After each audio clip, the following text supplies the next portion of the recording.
Hi guys, welcome back to the channel future nursing officer. तो आज का अपना टॉपिक रहेगा प्रेगनेंसी इंड्यूस्ड हाइपरटेंशन। ठीक है, तो जैसा कि इसमें नेम में ही बता रहे हैं कि प्रेगनेंसी इंड्यूस्ड हाइपरटेंशन, इसमें क्या होता है, हाइपरटेंशन की कंडीशन होती है किस वजह से, प्रेगनेंसी की वजह से। ठीक है, तो इसके अंदर क्या होता है, जो नॉर्मल बीपी जो आपको पता है, वो तो नॉर्मल बीपी कितना होता है 120/80 mm ऑफ HG, ये तो आपको पता ही। इसके अंदर क्या होता है, इसकी कंडीशन ज़्यादा हो जाती है। ठीक है, more than 120/80 mm of HG हो जाता है, तो उस कंडीशन को अपन हाइपरटेंशन की कंडीशन के अंदर ही इंक्लूड करते हैं। ठीक है, तो प्रेगनेंसी इंड्यूस्ड हाइपरटेंशन, हाइपरटेंशन की कंडीशन होती है प्रेगनेंसी में मेनली।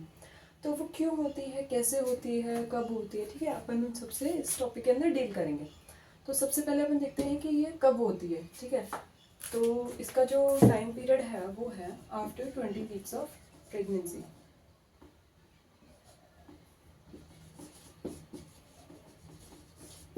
ठीक है, 20 वीक्स ऑफ प्रेगनेंसी के बाद में ही ये क्यों होती है। तो एक तो इसका रीज़न ये भी है, मतलब जो इसका एग्जैक्ट जो कॉज है ना, वो तो अभी तक नहीं पता है, बट इसके अंदर एक थ्योरी ये है कि इस टाइम तक क्या होता है, जो प्लेसेंटा होता है ना, वो लगभग डेवलप हो जाता है। तो प्लेसेंटा के डिसफंक्शन की वजह से इसके अंदर प्लेसेंटा के डिसफंक्शन की वजह से वेसोस्पाज़म की कंडीशन जनरेट होती है, जिस वजह से हाइपरटेंशन की कंडीशन हमें मदर के अंदर देखने को मिलती है। ठीक है, तो एक तो कॉज ये हो गया 20 वीक्स ऑफ प्रेगनेंसी वाला। एक हमने बता दिया कि इसके अंदर हाइपरटेंशन 120/80 से बढ़ जाता है। तो ये तो हमने देख लिया कि हाइपरटेंशन के अंदर मेनली क्या क्या होता है, मतलब सुपरफिशियल एक डेफिनेशन की तरह। ठीक है, नेक्स्ट हम देखते हैं इसके टाइप।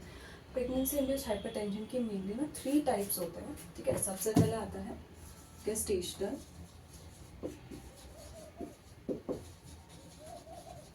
नेक्स्ट आता है प्री-एक्लेम्पशिया,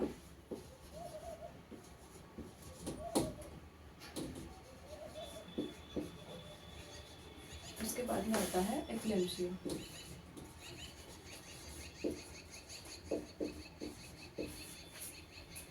ठीक है, ये मेजरली 3 कंडीशंस होती है या फिर 3 टाइप्स होते हैं हाइपरटेंशन की। ठीक है, सबसे पहले आता है गेस्टेशनल। ये तो मतलब यह है ही कि ना गेस्टेशन पीरियड के टाइम पे होती है, मतलब जब मदर प्रेग्नेंट होती है उस कंडीशन में हमें ये वाली कंडीशन देखने को मिलती है। उसके बाद में नेक्स्ट आता है प्री-एक्लेम्पशिया और एक्लेम्पशिया। ये दोनों भी हाइपरटेंशन के ही टाइप्स है और ये दोनों भी प्रेगनेंसी के टाइम पे ही देखने को मिलते हैं।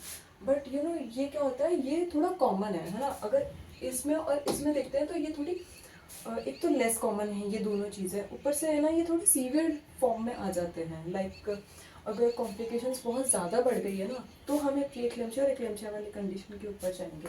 लेकिन अगर नॉर्मल प्रेगनेंसी है या फिर अगर हल्की बहुत भी है ना, तो वो गेस्टेशनल हाइपरटेंशन के अंदर आती है। ठीक है, गेस्टेशनल हाइपरटेंशन के अंदर हमें क्या क्या देखने को मिलता है, तो प्रोटीन यूरिया इसके अंदर एब्सेंट होता है।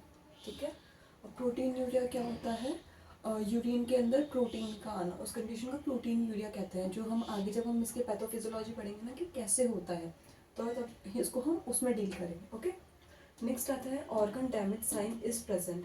इसके अंदर क्या होता है, जो हाइपरटेंशन की वजह से ना जो ऑर्गन्स होते हैं ना वो डैमेज होना स्टार्ट हो जाते हैं। ठीक है, तो वो जो प्रॉपर्टी रहेगी ना वो इसके अंदर प्रेजेंट रहेगी गेस्टेशनल हाइपरटेंशन के अंदर। नेक्स्ट आता है इसके अंदर है ना, हाइपरटेंशन जो होता है वो इससे ज़्यादा हो जाता है, लाइक 140/90 mm ऑफ HG इसका बीपी बढ़ जाता है, इस लेवल तक इसका बीपी इंक्रीज हो जाता है।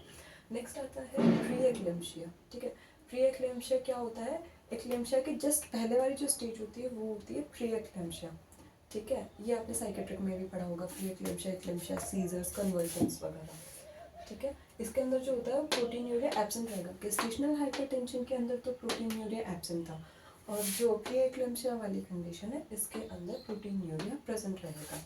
ठीक है, इसके अंदर भी and organ damage sign present रहेगा, और इसके अंदर तो बीपी था 140/90 से ज़्यादा बढ़ गया था। ठीक है, इसके अंदर 160/110 तक बीपी इंक्रीज हो जाएगा, या फिर उससे ज़्यादा भी हो सकता है।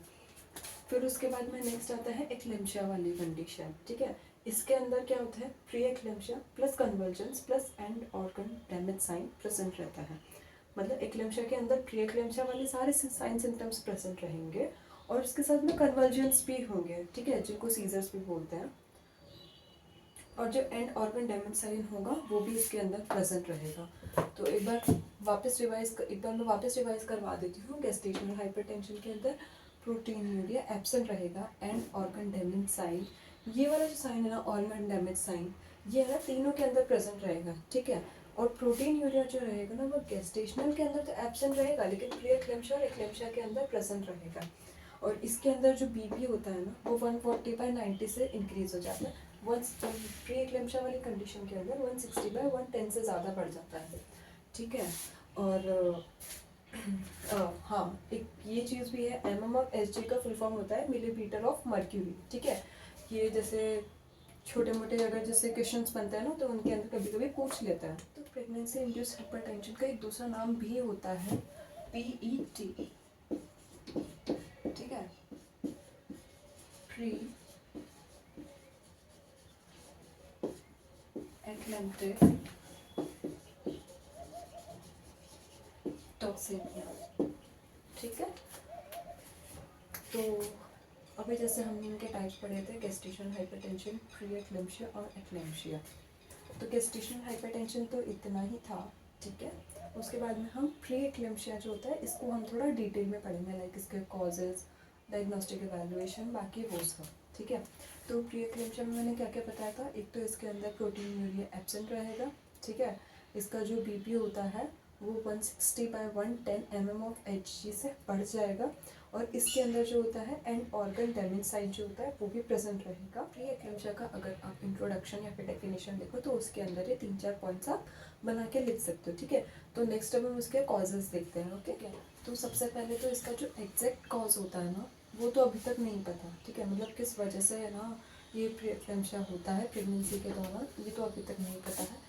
तो इसको हम इडियोपैथिक ही लिखेंगे, इसका मतलब होता है अननोन कॉज, ठीक है। उसके बाद में अगर जो प्रेग्नेंट मदर है, उसकी अगर फैमिली में किसी को हाइपरटेंशन की कंडीशन है, ठीक है, तो उसको मतलब उसके जो चांसेस होते हैं ना, वो इंक्रीज हो जाते हैं कि मदर को भी प्रेगनेंसी के टाइम पे हाइपरटेंशन की कंडीशन हो, ठीक है।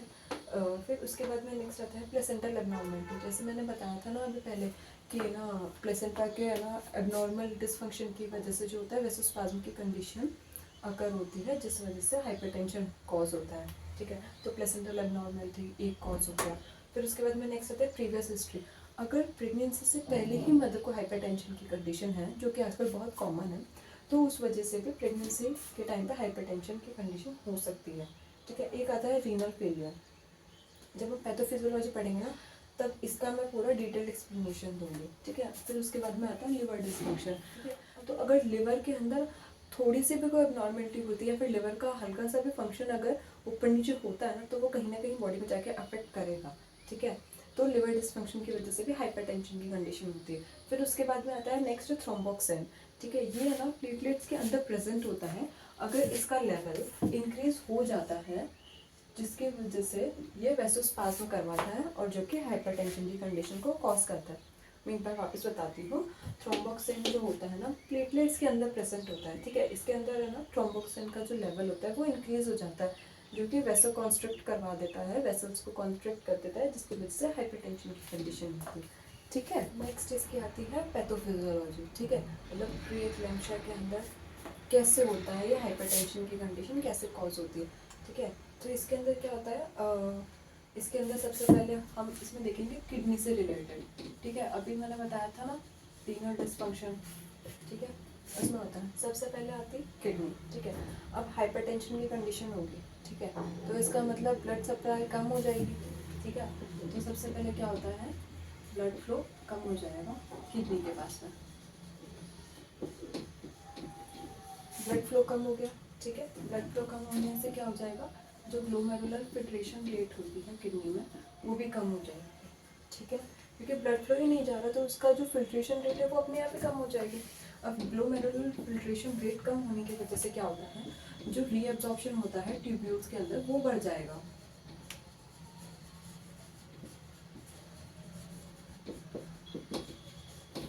ट्यूबुलर रीअब्जॉर्प्शन जो होता है वो बढ़ जाएगा, ठीक है। क्योंकि इसकी फिल्ट्रेशन रेट कम हो गई है, ठीक है। और बॉडी को तो चाहिए वाटर, या फिर जो भी उसकी जो नीड है, जो इलेक्ट्रोलाइट्स है, फ्लूइड्स है, वो तो उसको चाहिए, तो उसके लिए वो रीअब्जॉर्ब करना स्टार्ट कर देगा, तो ट्यूब्यूल्स का रीअब्जॉर्प्शन स्टार्ट हो जाएगा। अब ट्यूबुलर रीअब्जॉर्प्शन स्टार्ट हो जाएगा तो इसके अंदर क्या होगा, जो ग्लोमेरुलर टफ सेल्स होती है ना,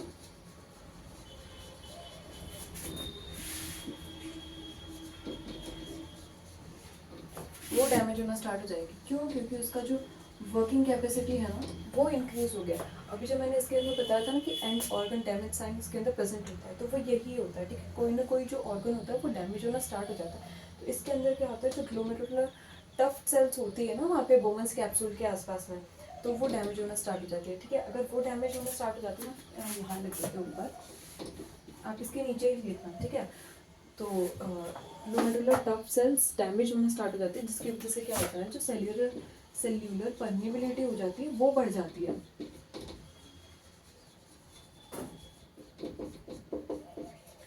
इसका तो पता ही होगा ना, जो परमिबिलिटी होती है, लाइक एक सेल होती है दूसरे सेल से अटैच होती है ना, तो वो कितनी परमिएबल है, लाइक कितना उनके अंदर एक्सचेंज हो रहा है चीज़ों का, ठीक है। तो इसकी जो सेलुलर परमिएबिलिटी होती है वो इंक्रीज हो जाएगी। फिर अगर इसके इंक्रीज होने की वजह से क्या हो जाता है, जो प्रोटीन होता है ना उसका लीकेज स्टार्ट हो जाता है।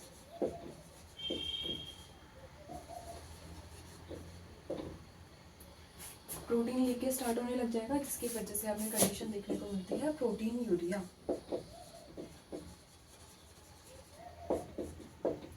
जो कि मैंने बताया था ना कि इसके अंदर प्रोटीन यूरिया की कंडीशन देखने को मिलती है। अच्छा, इसमें एक ये था कि कौन सा प्रोटीन लीक होता है। इसके अंदर जो एल्बुमिन प्रोटीन होता है ना, जो अपने ब्लड में आरबीसी के साथ में पड़ा होगा, ग्लोबुलिन, एल्बुमिन, प्लाज्मा प्रोटीन वगैरह ये सब, तो उसके अंदर जो क्या होता है, जो एल्बुमिन प्रोटीन होता है ना वो लीक होना स्टार्ट हो जाता है, जिसकी वजह से हमें प्रोटीन यूरिया की कंडीशन देखने को मिलती है। एक बार मैं वापस सारा सब कुछ बता देती हूँ। सबसे पहले क्या होता है, हम इसके अंदर जो पैथोफिजियोलॉजी होती है वो हम किडनी की पढ़ते हैं, ठीक है। किडनी होती है, किडनी के अंदर हाइपरटेंशन की वजह से जो किडनी का जो ब्लड फ्लो होता है ना वो कम हो जाएगा, ठीक है। और उसका ब्लड फ्लो कम होगा तो जिसकी वजह से जो ग्लोमेरुलर फिल्ट्रेशन रेट होती है ना वो भी कम हो जाएगी, ठीक है। वो फिल्ट्रेशन रेट उसकी अपने आप ही कम हो जाएगी।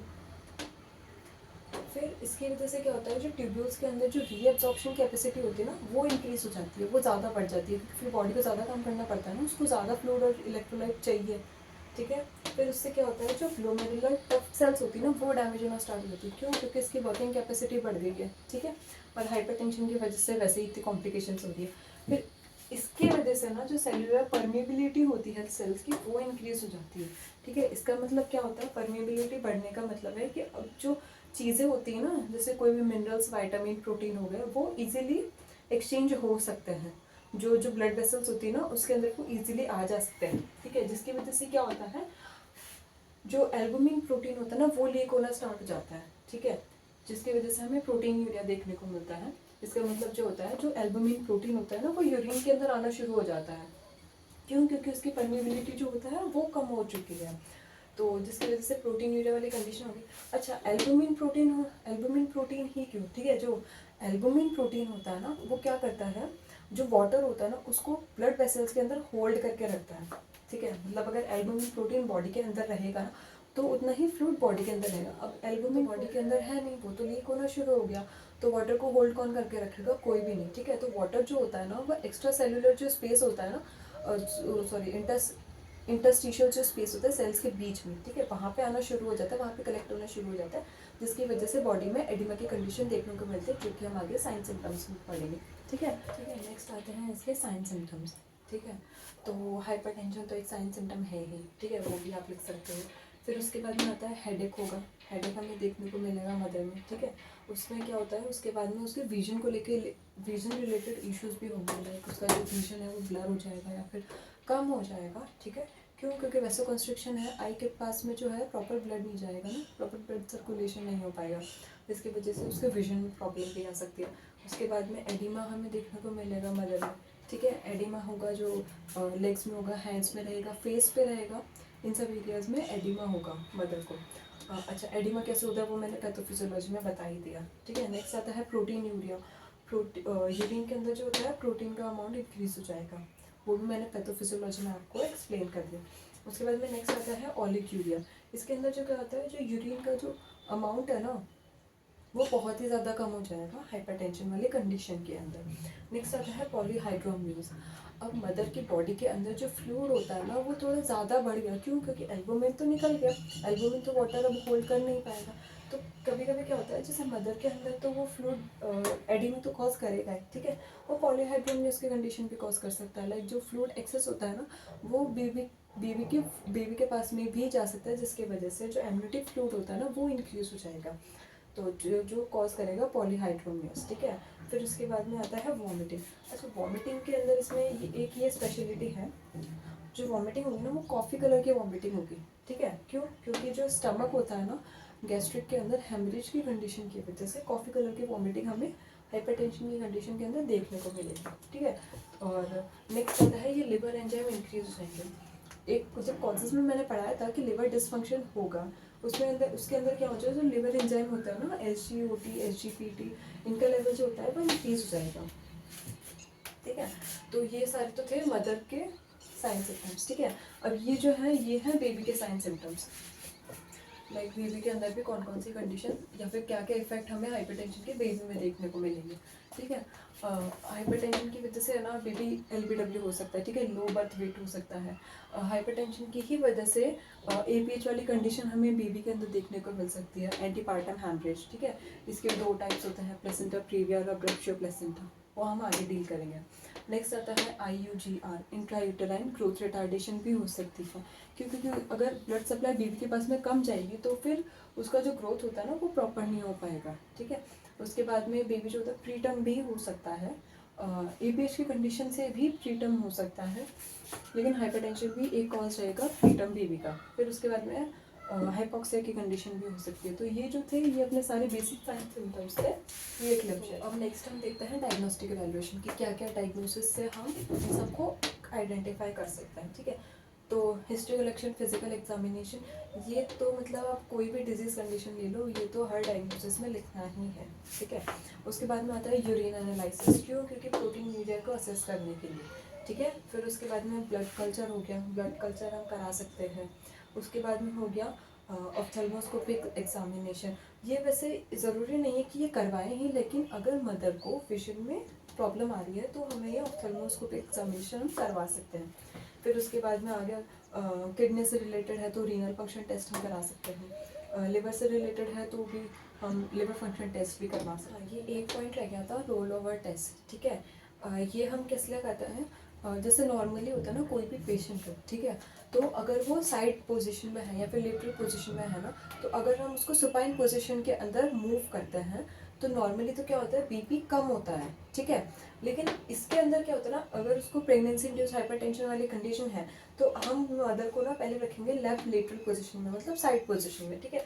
फिर हम अगर उसको स्पाइन पोजीशन के अंदर मूव करते हैं तो उसके अंदर जो होता है BP इंक्रीज होता है, और 20 mm ऑफ HG, जो डायस्टोलिक BP होता है ना, वो 20 mm ऑफ HG इंक्रीज होता है, जो कि क्या इंडिकेट करता है कि मदर को प्रेगनेंसी इंड्यूस हाइपरटेंशन है, ठीक है। नॉर्मली तो BP कम होता है, लेकिन इस कंडीशन के अंदर जो BP होता है वो बढ़ जाता है, ये होता है रोल ओवर टेस्ट। नेक्स्ट आते हैं प्री-एक्लेम्पशिया के कॉम्प्लिकेशंस, ठीक है। तो इसके अंदर मेनली हमने 2 कॉम्प्लिकेशंस लिखे हुए हैं। सबसे पहले तो इमीडिएट कॉम्प्लिकेशंस, और उसके बाद में लिख रखा है हेल्प सिंड्रोम, ठीक है। सबसे पहले इमीडिएट कॉम्प्लिकेशंस पढ़ते हैं, ठीक है। इसके अंदर भी मैंने 3 पार्ट्स में डिवाइड किया है, before, during and after delivery, ठीक है। तो बिफोर डिलीवरी क्या क्या कॉम्प्लिकेशंस हो सकते हैं मदर को और बेबी को, जैसे इंट्रायूटेराइन ग्रोथ रिटार्डेशन हो सकती है, फीटल डेथ हो सकती, इंट्रायूटेराइन फीटल डेथ हो सकती है, मदर की BP इंक्रीज होने की वजह से protein urea, LBW, pre term baby, ये सारे जो मैंने अभी साइन सिम्टम्स में बताए थे वो सारे कॉम्प्लिकेशंस आ जाएंगे, ठीक है। उसके बाद में क्या होता है, ड्यूरिंग प्रेगनेंसी या फिर ड्यूरिंग लेबर, ठीक है। ये लेबर से था, बिफोर लेबर, ड्यूरिंग लेबर और आफ्टर लेबर। तो ड्यूरिंग लेबर क्या क्या हो सकता है, एक तो एक्लेम्पशिया वाली कंडीशंस हो सकती है, ठीक है। फिर उसके बाद में पोस्टपार्टम हेमरेज वाली कंडीशन हो सकती है, जो कि कॉम्प्लिकेशन ही है। फिर उसके बाद में आफ्टर लेबर के अंदर क्या आ जाएगा, एक तो एक्लेम्पशिया वाली कंडीशन तो हो ही रहेगी, मतलब हो सकती है, ठीक है, कॉम्प्लिकेशन में। और आफ्टर में एक वो आ जाएगा परप्यूरल सेप्सिस वाली कंडीशन हो सकती है, जो परप्यूरल पीरियड होता है ना, अगर उस दौरान मदर को इन्फेक्शन होता है, ठीक है, तो वो वाली कंडीशन को परप्यूरल सेप्सिस बोलते हैं। तो वो इसके अंदर हमें देखने को मिल सकती है एज अ कॉम्प्लिकेशन, ठीक है। नेक्स्ट आता है हेल्प सिंड्रोम, इसकी फुल फॉर्म यहाँ पे लिख रखी है, H for haemolysis, E for elevated, L for liver enzyme, और दूसरा जो L है इसका मतलब है लो, और P का मतलब है प्लेटलेट, ठीक है। तो इसमें H for haemolysis, E for elevated, L for liver, L for low and P for platelet, ठीक है। तो इसके अंदर क्या होता है, सबसे पहले है हीमोलाइसिस की कंडीशन। हीमोलाइसिस की कंडीशन कैसे होगी, ठीक है। अब हाइपरटेंशन है, ठीक है। हाइपरटेंशन है तो जो ब्लड वेसल्स है वो कॉन्स्ट्रिक्ट हो जाएगी, ठीक है। मतलब जो वेसल्स है ब्लड वेसल्स वो कॉन्स्ट्रिक्ट हो जाएगी, ठीक है। तो इसके अंदर क्या होगा, जो आरबीसी होती है ना उसके अंदर इजीली पास आउट नहीं कर पाएगी, क्यों, क्योंकि उसका जो रास्ता था ना वो नैरो हो चुका है, ठीक है। तो इसकी वजह से क्या होता है, आरबीसी तो सॉफ्ट होती है, ठीक है, उनका ब्रेकडाउन होना स्टार्ट हो जाता है, जिसकी वजह से हमें हीमोलाइसिस की कंडीशन देखने को मिलती है, ठीक है। उसके बाद में नेक्स्ट आता है एलिवेटेड लिवर एंजाइम। अब जो आरबीसी ब्रेकडाउन हुई है, ठीक है, वो लिवर में जाएंगी, ठीक है। लिवर में जाके वहाँ का जो लिवर का एंजाइम होता है ना उनका लेवल इंक्रीज हो जाएगा, जो SGOT है, SGPT, जो मैंने पहले भी बताया था लिवर डिस्फंक्शन के अंदर कि लिवर एंजाइम इंक्रीज होगा, ठीक है। तो वो वाली कंडीशन यहाँ पर आ गई, एलिवेटेड लिवर एंजाइम, ठीक है। फिर उसके बाद में आता है लो प्लेटलेट काउंट। अब प्लेटलेट का जो अमाउंट है वो वो ब्लड के अंदर कैसे कम हो जाएगा। तो जो हीमोलाइसिस होता है ना, तो हीमोलाइसिस के अंदर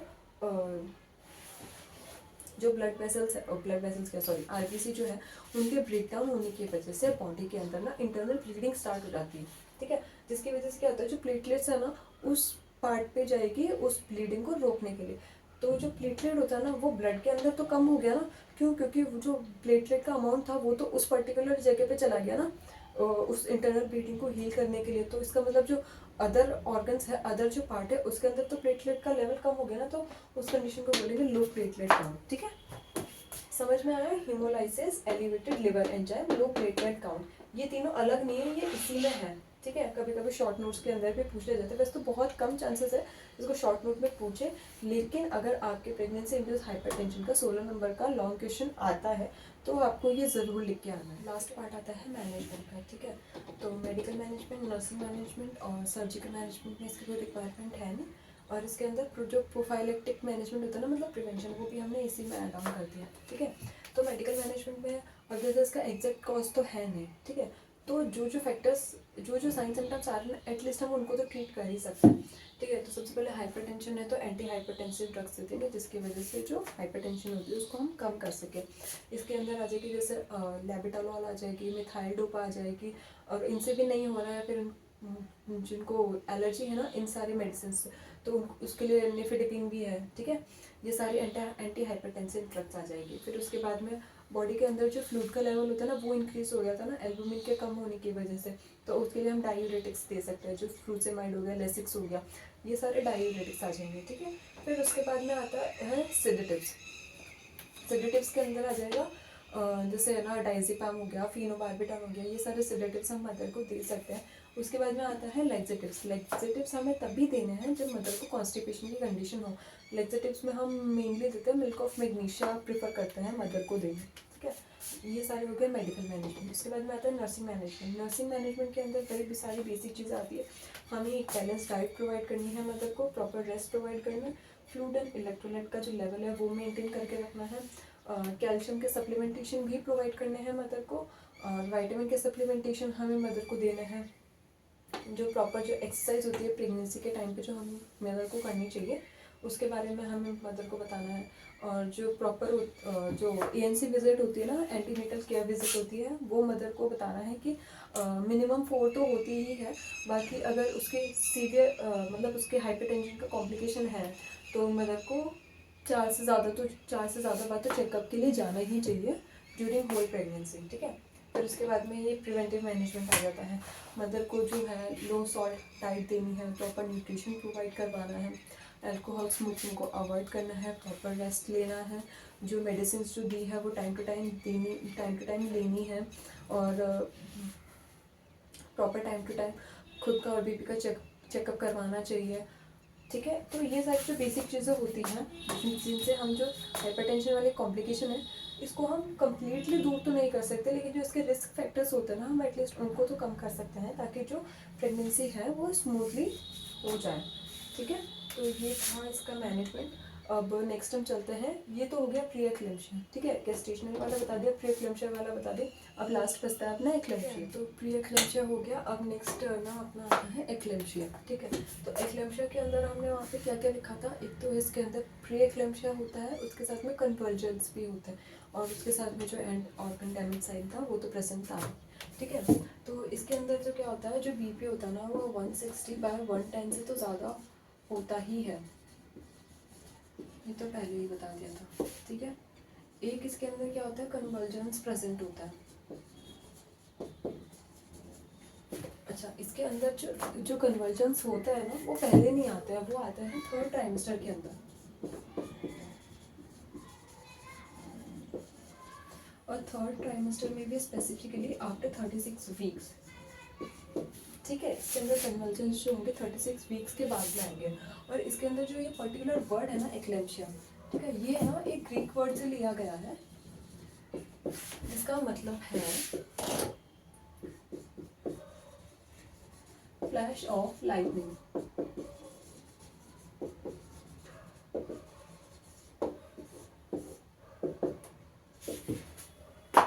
ठीक है। जो एक्लेम्पशिया वर्ड है वो एक ग्रीक वर्ड है जिसका मतलब होता है फ्लैश ऑफ लाइटनिंग, ठीक है। और इसके अंदर जो बीपी होता है वो 160/110 से तो ज़्यादा हो ही जाता है। और इसके अंदर जो कन्वर्जेंस जो आते हैं ना मदर को, वो आता है थर्ड ट्राइमेस्टर में 36 वीक्स के बाद में, ठीक है। जो प्री एक्लेम्पशिया के अंदर अगर कॉम्प्लिकेशन ज़्यादा बढ़ जाता है ना, लाइक उसकी सीवियरिटी बढ़ जाती है कॉम्प्लिकेशंस की, तब जाके ये एक्लेम्पशिया वाली कंडीशन अगर होती है, ठीक है। इसके अंदर एक तो इसके अंदर ना कॉमा वाली स्टेज भी आती है जो हम आगे डील करेंगे इसके स्टेजेस और टाइप्स के अंदर। नेक्स्ट आती है एक्लेम्पशिया की स्टेजेस, ठीक है। इसके अंदर जो मेनली है ना 4 स्टेजेस हमें देखने को मिलती है एक्लेम्पशिया वाली कंडीशन के अंदर। सबसे पहले आती है प्री मॉनिटरिंग, उसके बाद में आती है टॉनिक स्टेज, फिर आता है क्लॉनिक स्टेज, उसके बाद में आता है कॉमा स्टेज, जिसको हम डीप स्लीप स्टेज भी बोलते हैं, ठीक है। तो सबसे पहले आती है प्री मॉनिटरिंग, मतलब प्री मतलब पहले, ठीक है। एक्लेम्पशिया वाली स्टेज, सॉरी कन्वर्जेंस वाली जो स्टेज होती है ना उससे जस्ट पहले, ठीक है। तो इसका जो स्पेसिफिक ड्यूरेशन होता है ना वो होता है 30 सेकेंड्स का, है ना। और इसके अंदर हमें क्या क्या देखने को मिलता है, इसको ना एक ऑरा फेज भी बोलते हैं, एक मतलब अब ऑरा क्या होता है, ठीक है। जिन भी पेशेंट के सीजर्स आते हैं या फिर कन्वर्जेंस आता है ना, तो उससे जस्ट 15 से 30 सेकेंड पहले ना उनको एक ऐसी स्पेशल सेंसेशन होती है जिनकी वजह से उनको पता लगने लग जाता है कि हाँ हाँ भाई, मतलब अब उनको कन्वर्जेंस आने वाले हैं या फिर अब उनको सीजर्स आने वाले हैं, ठीक है। जैसे कई बार देखा होगा ना, कभी कभी मूवीज़ में भी बताते हैं, जैसे किसी लेडी को कन्वर्जेंस आने वाले हैं, ठीक है, तो उससे 15 से 30 सेकंड पहले उसको अजीब सी सेंसेशन होती है। तो उससे पहले ही वो नीचे लेट जाएंगे साइड लाइन पोजिशन के अंदर, ताकि जो कॉम्प्लिकेशंस होते हैं ना, लाइक जैसे है ना टंग बाइट करना और एस्पिरेशन की कंडीशन ना, इनसे वो प्रिवेंट कर सके।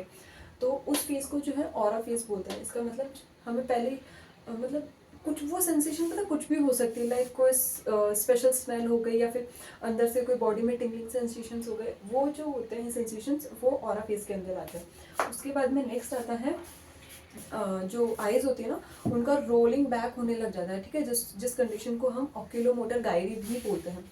जो आइज होती है ना वो बैकवर्ड की तरफ रोल करने लगेगी, लाइक ऊपर चली जाएगी।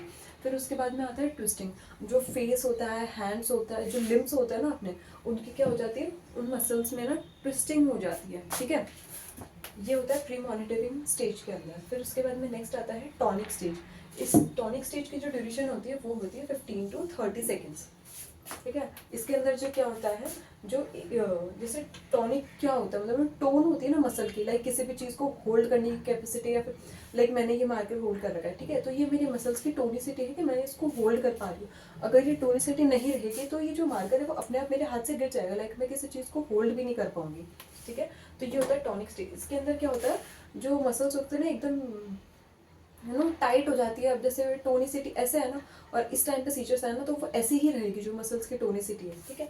तो इसके अंदर जो होता है, जो लिम्स होते हैं ना एक साइड के, ठीक है, वो एकदम जिस कंडीशन में है वो उसी कंडीशन में रहेंगे, मसल्स में टोनिसिटी आ जाती है। उसके बाद में जो होता है, मतलब इस फेज के अंदर जो होता है, जो चीज़ जैसी है ना वो वैसी ही रहेगी, लाइक अगर लेटे हुए है ना तो आप लेटे हुए ही रह जाएंगे, लाइक आप कुछ मूवमेंट नहीं कर पाओगे। इसके अंदर तो होता है जो रेस्पिरेशन होता है ना वो सीज हो जाता है, लाइक रेस्पिरेशन है ना रुक जाता है एकदम, ठीक है, जिसकी वजह से साइनोसिस की कंडीशन भी देखने को मिलती है। फिर उसके बाद में जो टंग होती है ना वो प्रोट्रूड हो जाती है, मतलब टंग जो होती है बाहर आ जाती है ये टॉनिक वाले स्टेज के अंदर, ठीक है। फिर नेक्स्ट आता है अपना क्लॉनिक स्टेज। इसकी जो ड्यूरेशन होती है वो होती है 1 से 4 मिनट, ठीक है। इसके अंदर क्या होता है, इसके अंदर ना दोनों चीज़ें होती है, लाइक कॉन्स्ट्रिक्ट भी होता है, रिलैक्स भी होता है। एक जैसे 2 सेकंड के लिए कॉन्स्ट्रिक्ट हुई, फिर 2 सेकंड के लिए रिलैक्स हो गई। तो इसके अंदर जो भी वॉलंटरी मसल्स होती है ना वो कॉन्स्ट्रिक्ट और रिलैक्स दोनों होती है, ठीक है।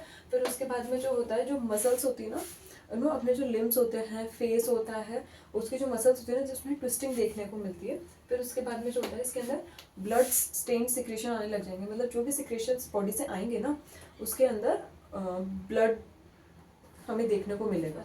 इसके अंदर भी नॉइजी ब्रीथ हमें देखने को मिलेगा, मतलब ड्यूरिंग ब्रीथिंग के टाइम पे ऐसी आवाज़ आएगी, ठीक है। फिर उसके बाद में साइनोसिस की कंडीशन तो देखने को मिलेगी। फिर उसके बाद में लास्ट वाली आती है कोमा स्टेज, जिसको हम डीप स्लीप भी बोलते हैं, ठीक है। इसका कोई पर्टिकुलर टाइम नहीं है, इसके अंदर ना कंफ्यूजन वाली स्टेट हो जाती है, लाइक अगर पेशेंट डीप स्लीप वाली स्टेज में गया फिर कोमा वाली स्टेज में गया तो जब वो कोमा से बाहर आता है ना तो उसको नहीं पता होता कि वो मतलब उसके साथ में क्या हुआ या फिर कितने ड्यूरेशन के लिए वो कोमा में गया। और इसके अंदर ना स्टेटस एपिलेप्टिकस की कंडीशन भी देखने को मिलती है। अच्छा, स्टेटस एपिलेप्टिकस क्या होता है, ठीक है। अगर बार बार आपको एपिलेप्सी के कन्वर्जेंस आ रहे हैं, ठीक है, एपिलेप्सी या फिर कन्वर्जेंस आ रहे हैं, लाइक हर एक शॉर्ट पीरियड में कन्वर्जेंस आ रहे हैं, ठीक है, बट कंटिन्यू एपिसोड में, तो उस कंडीशन को क्या बोलते हैं, स्टेटस एपिलेप्टिकस। फॉर एग्जाम्पल अगर अस्थमा के अटैक्स आते हैं ना, अगर पर्टिकुलर एपिसोड पे पर्टिकुलर टाइम पीरियड पे अस्थमा के अटैक्स आते हैं ना तो उसको बोलते हैं स्टेटस अस्थमैटिकस, ठीक है। तो वैसे ही होता है जैसे हर थोड़े थोड़े ड्यूरेशन में अगर एपिलेप्सी के अटैक आते हैं या फिर अस्थमा के अटैक आते हैं, तो अगर एपिलेप्सी हो गया तो एपिलेप्टिकस हो गया और अस्थमा हो गया तो अस्थमैटिकस हो गया, ठीक है। तो हाय गाइस, कुछ टेक्निकल इशू की वजह से इसका ये क्लिप शूट नहीं हो पाई थी तो इसको मैं रीशूट कर रही हूँ, ठीक है। इसके अंदर हमें देखना था एक्लेम्सिया का मैनेजमेंट, कि एक्लेम्सिया को हम कैसे किन किन चीज़ों से मैनेज कर सकते हैं, ठीक है। तो इसमें है ना सबसे पहले तो दे रखा है कि जो पेशेंट जिस बेड के ऊपर लेटा हुआ है ना उसकी जो साइड रेल्स होती है ना उनको हम अप कर देंगे ताकि पेशेंट के गिरने के चांसेस ना हो, लाइक उसको कोई इंजरी ना हो, उसके साइड रेल्स को अप कर देंगे हम, ठीक है। उसके बाद में हमें जैसे ही उसके कन्वर्जेंस खत्म हो जाता है ना तो हमें सबसे पहले ना उसको ऑक्सीजन देनी है और उसके एयरवे को चेक करना है, ठीक है। उसको ना 100% ऑक्सीजन प्रोवाइड करनी है पेशेंट को, क्योंकि उस टाइम पे हमने उसके साइन सिम्टम्स के अंदर देखा था कि रेस्पिरेशन सीज हो जाता है, ब्रीदिंग एकदम स्टॉप हो जाती है, तो उसकी वजह से और कॉम्प्लिकेशन ना हो इसलिए हम उसको 100% ऑक्सीजन प्रोवाइड करेंगे। उसका हम एयरवे चेक करेंगे, एयरवे के अंदर कोई ऑब्स्ट्रक्शन तो नहीं आ रहा है।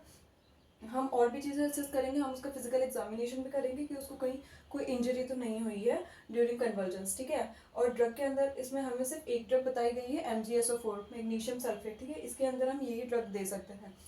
और फिर उसके बाद में था कि जब भी पेशेंट को कन्वर्जेंस आया ना तो हमेशा एक नर्सिंग ऑफिसर या फिर कोई भी एक अटेंडेंट वहाँ पे पेशेंट के साथ में प्रेजेंट होना चाहिए, ठीक है, पेशेंट को कभी भी अकेला नहीं छोड़ना है। फिर उसके बाद में हमें पोजीशन, जब कन्वर्जेंस आए ना तो मेनली तो साइडलाइन पोजीशन प्रेफर करते हैं ताकि उन्हें एस्पिरेशन ना हो ड्यूरिंग कन्वर्जेंस, ठीक है।